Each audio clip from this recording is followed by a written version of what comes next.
Sanibonani, Dumelang le Majoro Mponjo Mambufepe.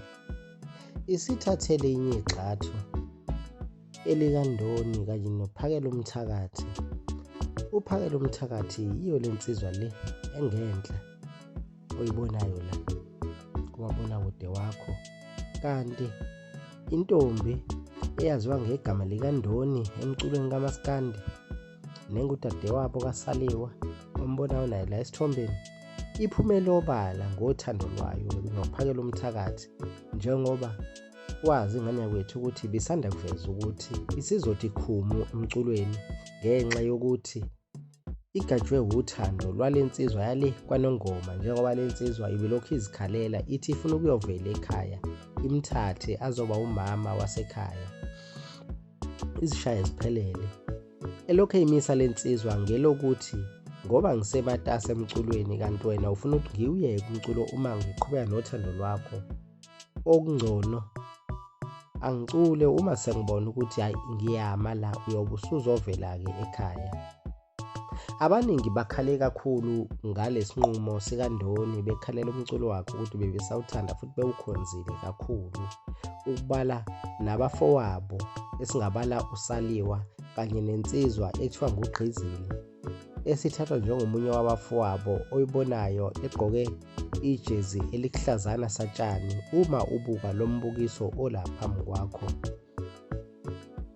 Kanti uGqizile kube nenkulumo ayikhiphayo ethi uyazi nabasazohlukana laba basahlanyiswa uthando, wase encokola efaka igama likaKwazintsele, wathi uKwazintsele enkandla emahlathi amnyama, kanti lokho akuzohlala kahle kuKwazintsele, nokuyikona kube sekuqopula ingxabano phakathi kwabo bobabili uKwazintsele kanye naye uGqizile, noma okube sekuvusa amanxeba athile engxabano eyake yaba khona phambilini phakathi kwabo bobabili, njengoba uKwazintsele ebesephumela ezinkundleni zokuxhumana ethi uyabona le nsizwa le ibibhala yasifaka igama lakhe, akayazi noma iyancokola noma isaqhuba kona ukumenza isilima, ngoba phambilini yake yaba nazo izinkulumo ezikhomba ukuthi ayimzwisisi kahle hle.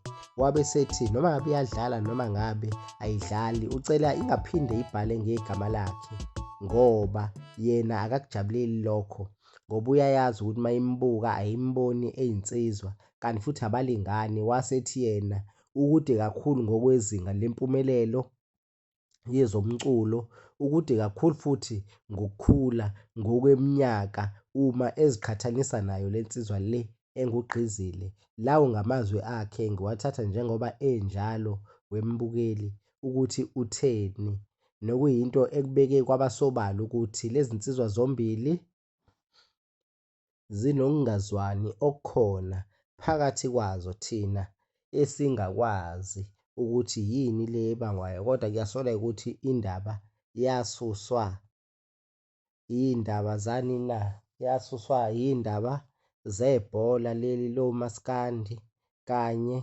nogqoko leli lokuvakashelana kwabaculi, kuhamba kudliwa amadombolo.